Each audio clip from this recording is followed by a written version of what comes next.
Análise de política econômica. É o tema de hoje do seu Agenda Econômica. Quem está conosco é o ex-ministro da Fazenda, o senador Francisco Dornelles, do PP do Rio de Janeiro. Participa dessa entrevista o jornalista Davi Emerick. Senador, vamos entrar um pouquinho na questão da desocupação no Brasil, né? Desocupação. Segundo o IBGE, a taxa de desocupação nas 6 principais regiões metropolitanas do país, em outubro último, foi estimada em 5,8%. Essa foi a menor taxa para o mês de outubro, desde a reformulação da pesquisa em 2002. O IBGE, levando em conta o histórico do índice, considera que a desocupação ficou estável, com 1,4 milhão de pessoas desocupadas. Como é que o senhor avalia esses resultados? Olha, que extremamente positivos, demonstra que, embora o país tenha tido uma desaceleração da economia, que ainda não atingiu o nível de emprego, e eu acho que uma das preocupações de qualquer política financeira e econômica é a geração de renda e de emprego. E aquilo, como eu disse a vocês, grande parte das pessoas que entraram no mercado, entraram da classe C e D, entraram e recorreram a operações de crédito e a empréstimos. De modo que, na administração de todas essas medidas tomadas pelo governo, o governo tem tido e tem que ter a preocupação com o nível de emprego, porque qualquer aumento da taxa de desemprego tem um efeito em cadeia que pode atingir e levar e aumentar a inadimplência, o que não é bom para todos. Senador, crédito. O saldo total do crédito bancário em outubro último foi de 1,946 trilhão, segundo o Banco Central, registrando um aumento de 18,4% no período de 12 meses, em relação ao mesmo período do ano anterior. A relação empréstimos totais / PIB foi de 48,5% contra 45,6% registrados no mesmo período de 2010. Isso significa que a crise europeia ainda não chegou ao Brasil? É que a relação o crédito PIB no Brasil não é elevada ainda, mas aumentou consideravelmente. Eu acho que deve ter aumentado quase 100% num período aí de 5 ou 6 anos, de modo que o aumento foi considerável e esse aumento tem que ser examinado. Essas operações de crédito, elas têm uma antecipação de consumo e hoje você tem que saber que se é possível ainda as pessoas aumentarem seu nível de endividamento. E precisa medir se realmente algumas medidas que estão sendo tomadas vão permitir o aumento de demanda em decorrência do endividamento que foi aumentado consideravelmente. Mas diz que o endividamento brasileiro é um dos mais baixos aí do chamado mundo de ponta? Não? A relação é baixa, mas você teve um incremento muito grande nos últimos anos e precisa ver de onde está vindo esse endividamento, de que classe social está endividada, de que forma foram endividadas. Os empréstimos em consignação que trazem segurança aumentaram muito o nível de endividamento. A facilidade como se ofereceu o crédito foi muito grande. Quer dizer, o nível de endividamento, a relação crédito-PIB no Brasil ainda é baixa, muito baixa em relação a outros países, mas o crescimento dele foi muito elevado e deve ser acompanhado.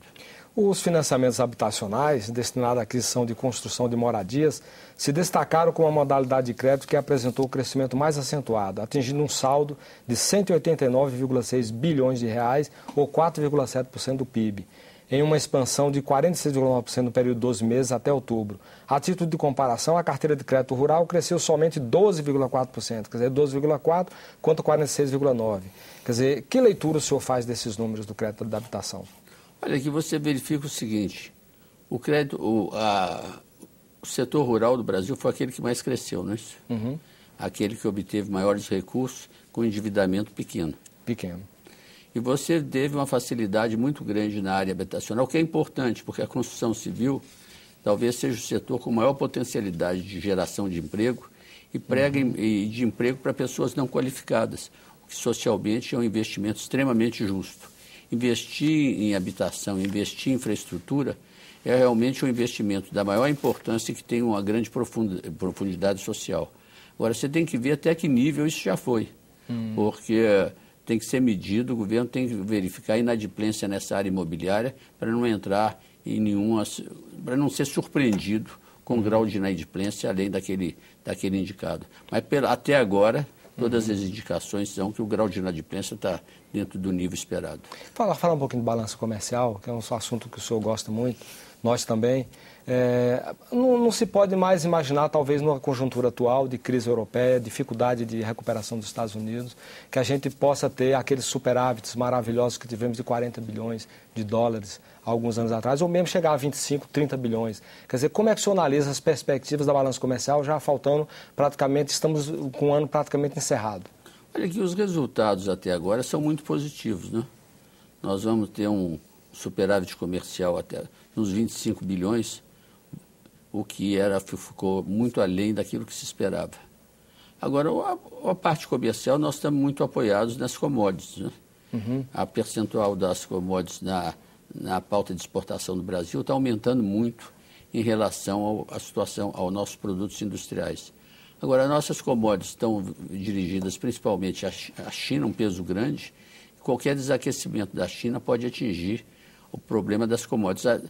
Eu não tenho qualquer objeção a essa política de commodities.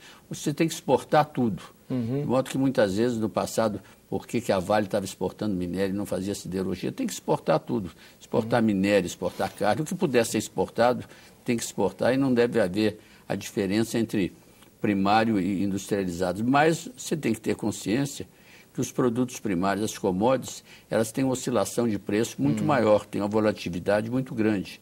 E você tem que estar preparado, e na medida que você não pode se basear só nas commodities.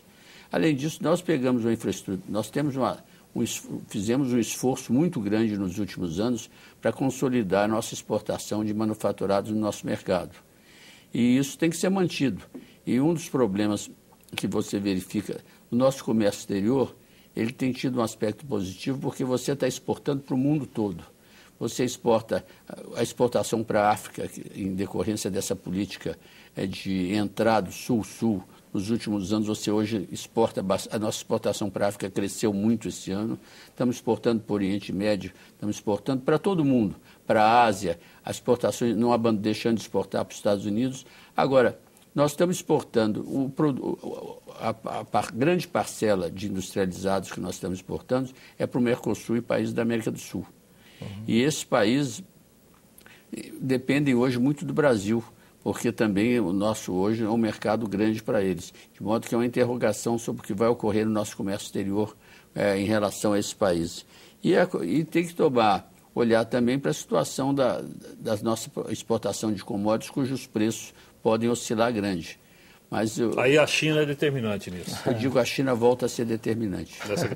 Senador, o Brasil, o governo brasileiro, o Banco Central, o Ministério da Fazenda, tomaram algumas medidas aí para buscar aquela desvalorização do real tão sonhada aí para os setores, principalmente da indústria. Mas o dólar fica ali que nem uma borracha, tentando ficar ali em torno de 1,70. E a gente viu que no terceiro trimestre de 2011, comparado com o segundo trimestre de 2011, o crescimento da indústria foi negativo em 0,9%. A gente corre o risco, o Brasil corre o risco de uma desindustrialização? Alguns setores da indústria brasileira estão muito atingidos. Você vê o seguinte, e o governo procurou e reconheceu o setor têxtil, a situação do setor têxtil é extremamente complexa.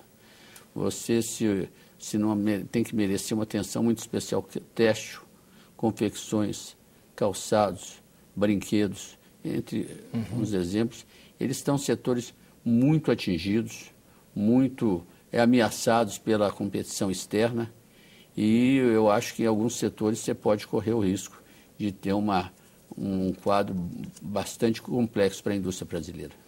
Ministro, senador, vamos falar um pouquinho de um assunto que movimentou muito o Congresso nos últimos meses, né, que é a questão do royalties, né? O senhor do Rio de Janeiro participou ativamente das negociações, das conversas.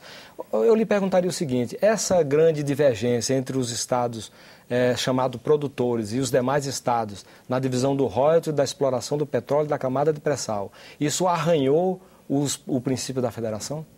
Olha aqui, houve uma grande dificuldade, uma grande confusão entre o conceito de petróleo e de royalties. Você viu discursos enormes no Congresso Nacional. O petróleo é do Brasil, o petróleo não é do Rio. Nós do Rio nunca dissemos que o petróleo é nosso. O petróleo é da União, seja ele o petróleo do solo ou do mar, o petróleo é da União. Agora, precisa ver o que é o royalty. O royalty é uma indenização que é devida por aquele que explora o petróleo à União, diretamente ou através de concessionária, aqueles que sofrem as consequências dessa exploração, que são os estados e os municípios.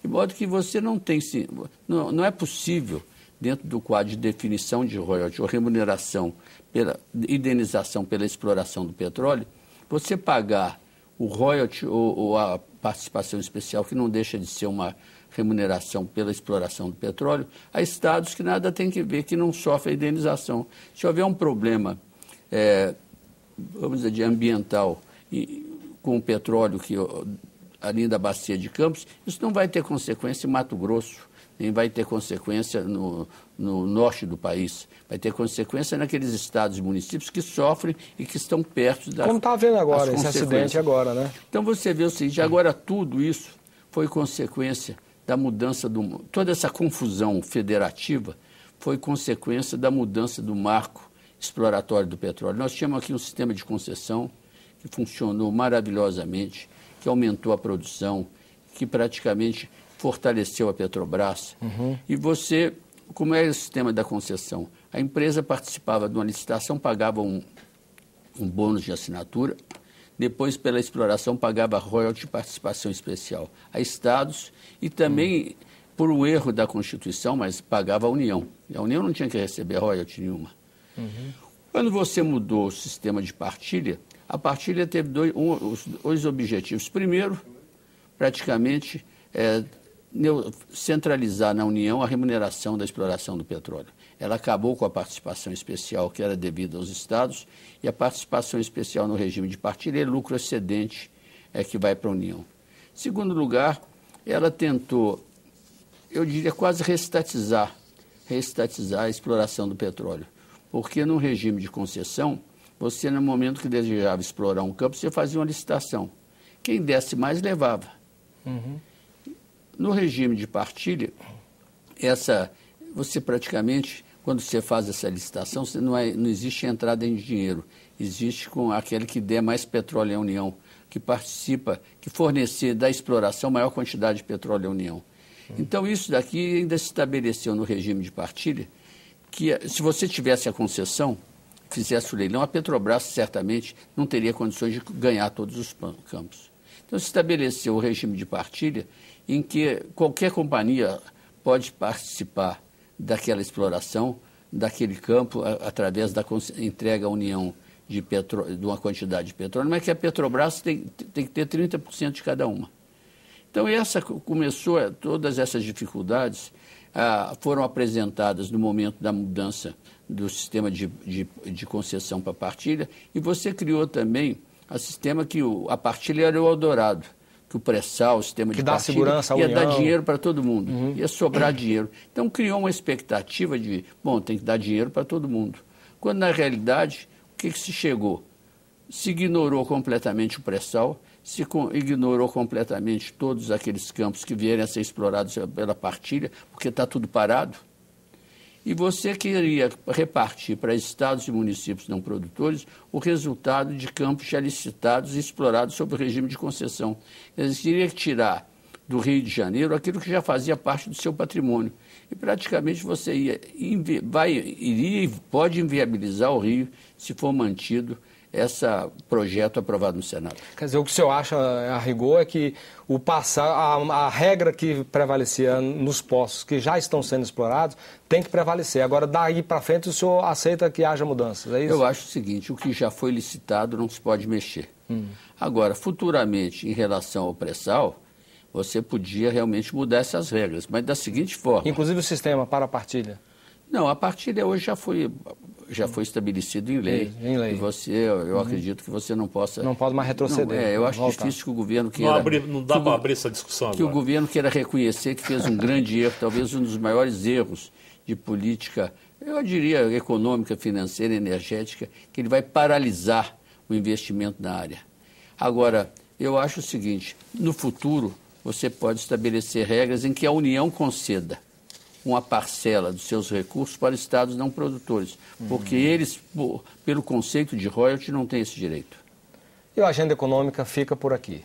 Se você tiver críticas ou sugestões ao nosso programa, entre em contato conosco pelo nosso portal www.senado.gov.br/TV. Você poderá também fazer download ou cópia deste e de outros programas da TV Senado. Nós agradecemos a entrevista e as informações que nos foram concedidas pelo senador Francisco Dornelles, do PP do Rio de Janeiro. Agradecemos também a participação do jornalista Davi Meric. Ao você de casa que nos acompanhou, muitíssimo grato pela sua audiência. E até o próximo Agenda Econômica. Até lá.